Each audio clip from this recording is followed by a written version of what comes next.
Hello guys, today I will tell you the story about my stepson Keith. I will give you some background about us first. My name is Isadora and I'm married to a wonderful man named Max. Keith is Max's son from his previous marriage. Max's first marriage was a disaster and his ex-wife was truly crazy. They ended up divorcing when Keith was young and surprisingly his mom didn't want to take any of his responsibilities. Hell, she gave up her rights to Keith because she didn't want to pay child support.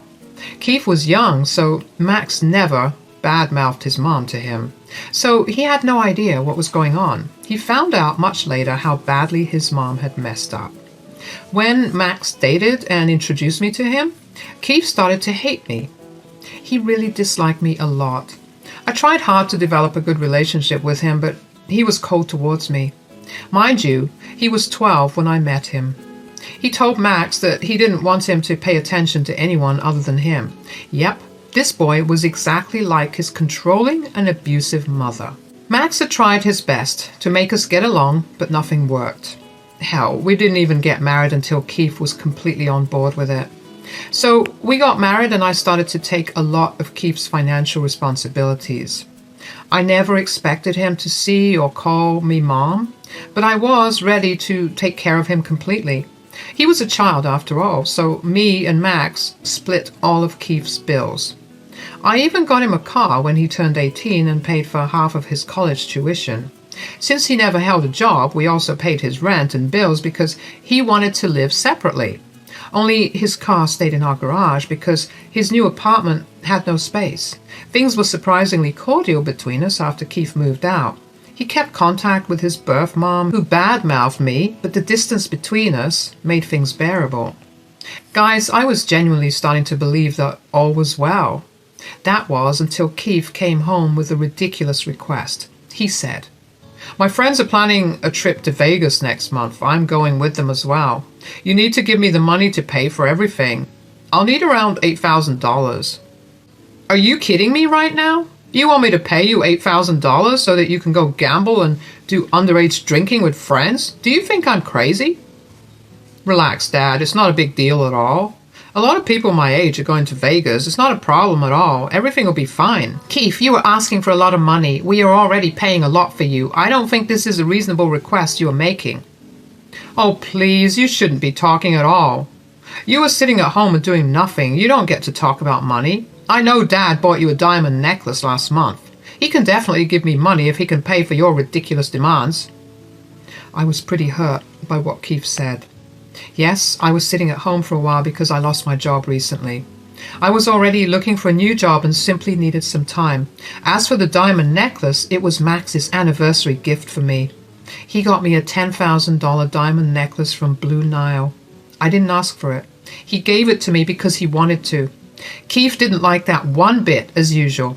Still, I didn't know how he thought he would give in to his ridiculous request. I was seriously very upset while Max was pissed. He said, "You will not talk to my wife like that, Keith. She never asked for anything. I gave it to her out of my own wish. You don't get to say how I spend my money." "But Dad, if she gets to have such an expensive necklace, why can't I get money for my trip?" "You are delusional if you think I would give you that much money just to have fun and do illegal activities."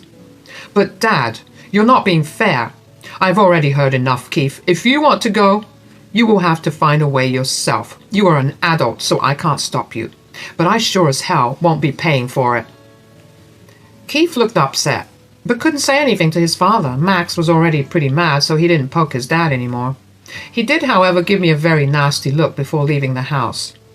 Honestly, I was freaking pissed at him too, and that night I kept thinking about what he said and how he had insulted me. I was feeling slighted and disrespected. Also, I had a bad feeling that Keith was going to do something stupid. God, I was right about that. A week later, I found out that my diamond necklace was missing. I usually kept it locked in a safe, but it was in my closet because I had a family event the previous day.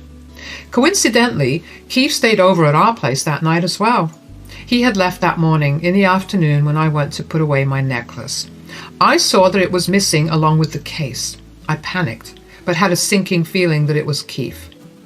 Still, I called Max to make sure he didn't displace it. He was clueless as well, but told me to check the security cameras in the hallway.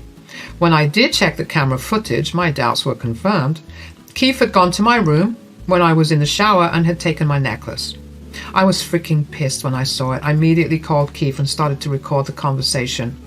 I said, "Keith, did you freaking take my diamond necklace? Answer me truthfully." "Oh boy, you figured it out fast. I'll give you that, Isadora. Yes, it was me who took it. Congratulations on figuring it out." "Do you think this is funny?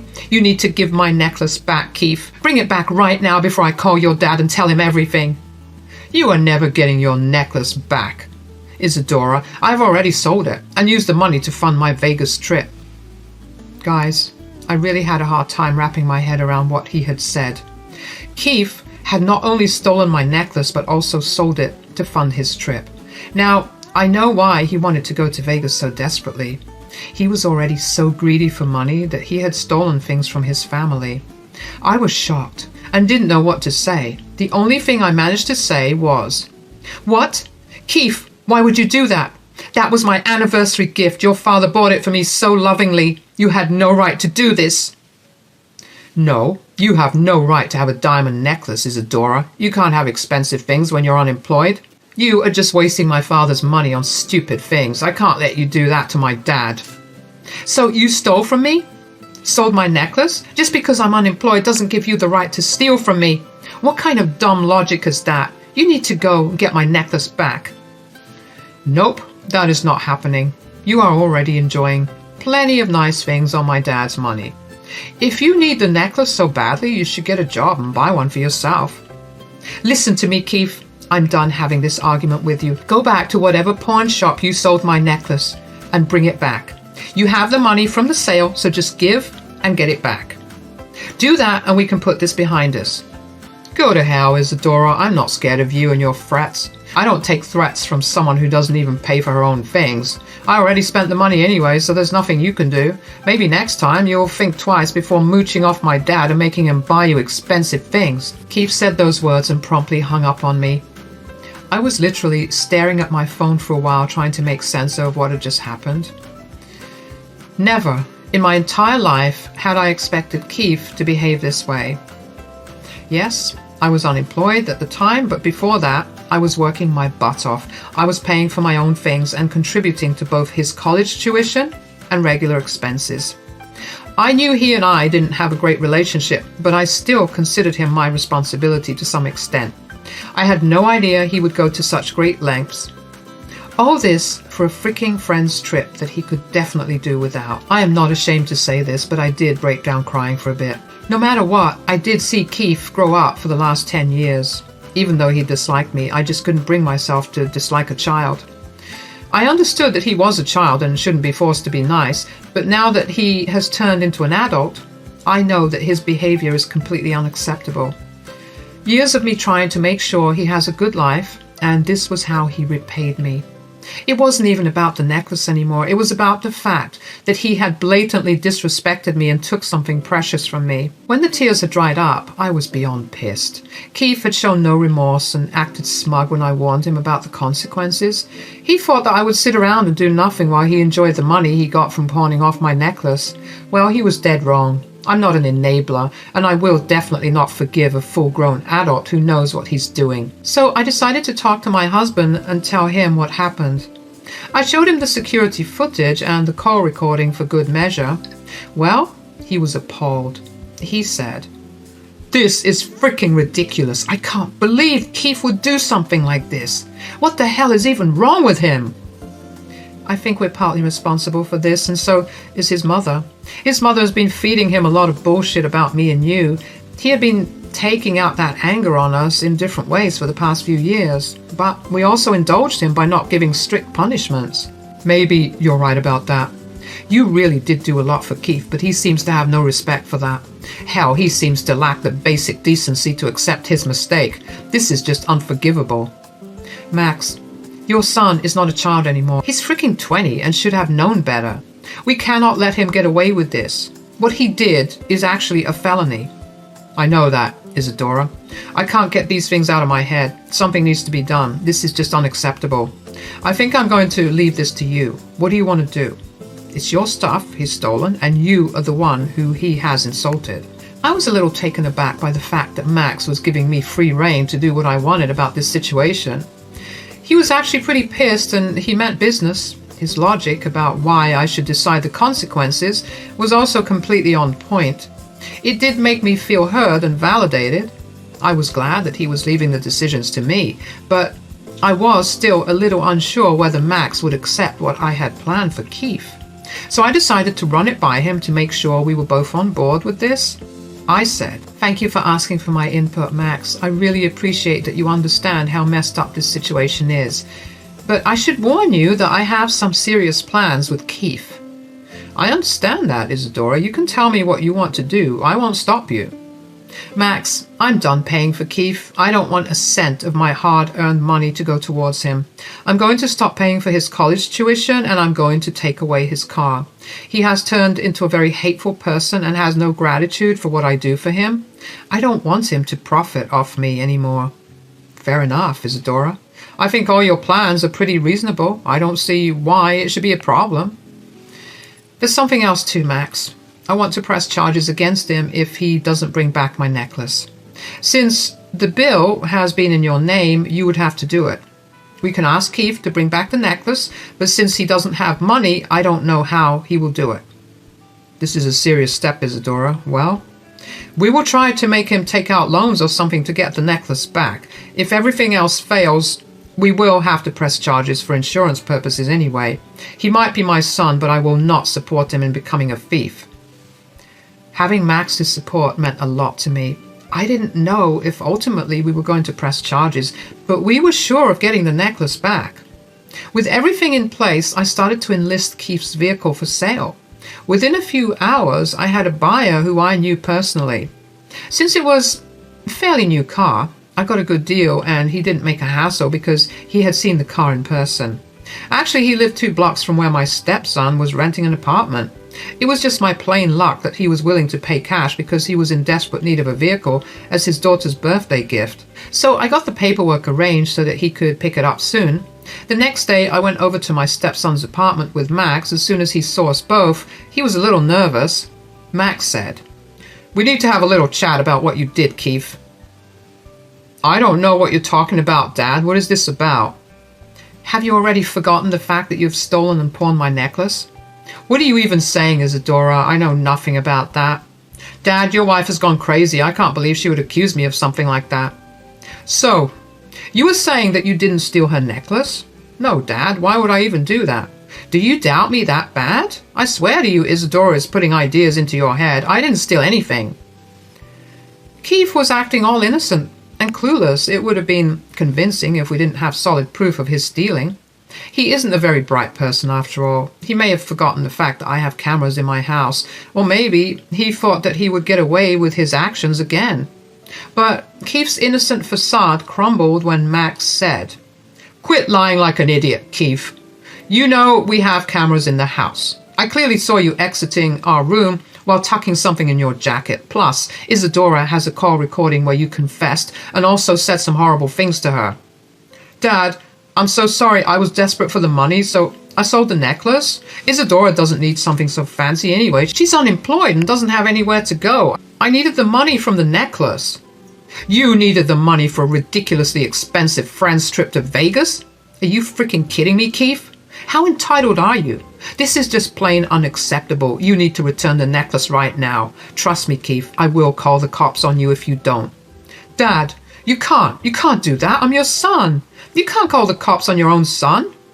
"I can, and I will call the cops when I catch you stealing from anyone."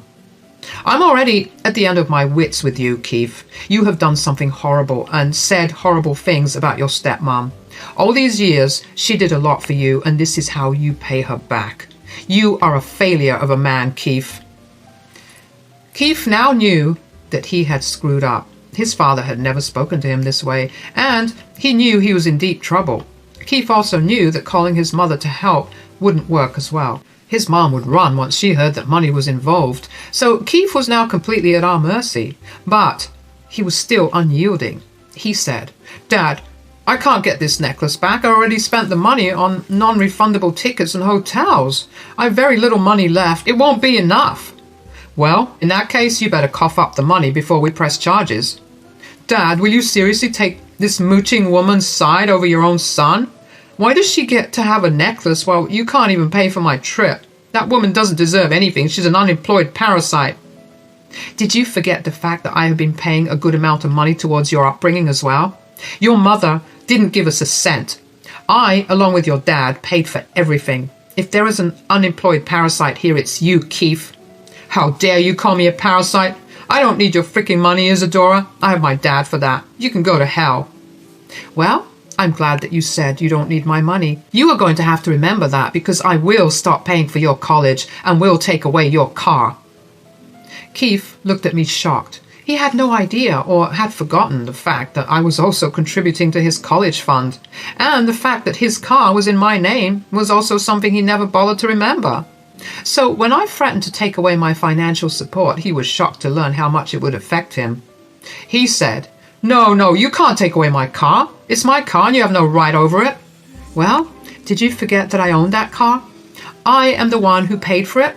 It's my name on the deed. Now, since you're unemployed, you don't deserve a car, so I have already sold it to someone. You better give back the keys before I call the cops. You sold my frickin' car? What is wrong with you, Isadora? Dad? Why are you silent? Are you really going to let her do this? Don't you dare try to act entitled in front of me, Keith. That wasn't your car, it was Isadora's. We had given you everything and you showed us no respect, especially to Isadora. You don't deserve her kindness anymore. You better come up with a way to pay for your college and your bills, because Isadora is not giving you another cent, and nor am I. Max made it clear to Keith that he was being cut off for good. From Keith's expression, it was clear that he wasn't expecting this at all. I couldn't believe how nonchalant and entitled he had become. He had expected to get away with what happened. He was now in full panic mode and ready to cry. His voice was shaking and he was looking around trying to think of something. He said, Dad, please don't do that. Where will I go? How will I finish college or pay rent? I don't know, Keith. You're an adult already. Maybe you should get off your lazy butt and get a job. Remember, you have to get the necklace back as well. I can't work, Dad. You can't expect me to suddenly work. I have college and you're taking away my car too. What will I do?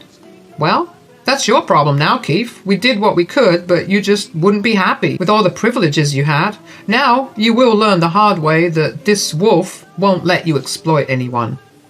We will be leaving now, and you have 2 days before I call the cops on you. Before we leave, you need to hand over the car keys now, Keith. I wasn't kidding when I said that I sold your car. It will be picked up in a few days. You better start getting used to public transport because you will need it. Keith was about to yell at me again, but Max's expression shut him up real quick. He quietly handed over the keys and stayed silent. We left shortly after. A little after we left, Keith and his mom started to blow up our phones. We immediately blocked Keith's mom because there was no reason for us to stay connected to her anymore. We should have blocked her ages ago. Anyway, it's never too late now, is it? The next few days went by in a rush, and Keith kept showing up at our house begging to be forgiven. We had already stopped giving him any money. Plus, his dad kept reminding him about the police report. In the end, after 2 days, he brought my necklace back, but he kept crying to us, saying, I had to take the money from a friend of mine. I really don't have much anymore. I don't know how I'll pay him back. We already told you how you can pay him back, Keith. You better start looking for jobs now. But there are only minimum wage jobs available. I can't work in freaking McDonald's. What will my friends think of me? Beggars can't be choosers, Keith. You should have thought about everything before stealing from us and insulting the hand that feeds you. The most I can do is pay for your college tuition next year, but that's it. You won't be getting anything else from me. Thanks, Dad, but what about my car? Unemployed people can't have cars, Keith. Remember what you said? Your car's already sold. You can take a look into our garage and see for yourself. Keith hung his head as his own words were thrown back at him. He couldn't even say anything in reply because he knew he had messed up. He simply turned around and left. We didn't cut him off entirely, though.